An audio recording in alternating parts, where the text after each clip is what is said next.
3 minute এডুকেশনে আপনাকে স্বাগতম। আমরা আজকে শিখব সাধারণ গান। উড়োজাহাজ কে আবিষ্কার করেন? টেলিফোন কে আবিষ্কার করেন?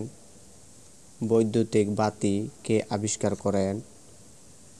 বাংলাদেশের জাতীয় খেলার নাম কি? 5টি দেশি খেলার নাম বলো। আপনি যদি আমাদের চ্যানেল নতুন দর্শক হয়ে থাকেন তাহলে চ্যানেলটি এখনই সাবস্ক্রাইব করে পাশে থাকা বেল আইকনে ক্লিক করে নিন, যাতে করে আমাদের পরবর্তী ভিডিও আপনি পেয়ে যান। উড়োজাহাজ কে আবিষ্কার করেন?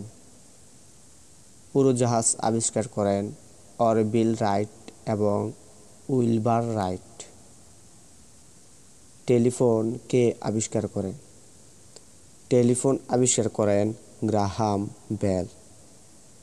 বৈদ্যুতিক বাতি কে আবিষ্কার করেন? বৈদ্যুতিক বাতি আবিষ্কার করেন টমাস আলভা এডিসন। বাংলাদেশের জাতীয় খেলার নাম কি? বাংলাদেশের জাতীয় খেলার নাম কাবাডি, হাডুডু। 5টি দেশি খেলার নাম কি? 5টি দেশি খেলার নাম হলো হাডুডু, গোল্লাছুট, কানামাছি, দাড়িয়া বাঁধা ও নৌকা বাইচ। এই ছিল আমাদের আজকের ভিডিওটি। পরবর্তী ভিডিও দেখার জন্য আমন্ত্রণ রইল। সে পর্যন্ত ভালো থাকবেন। ধন্যবাদ।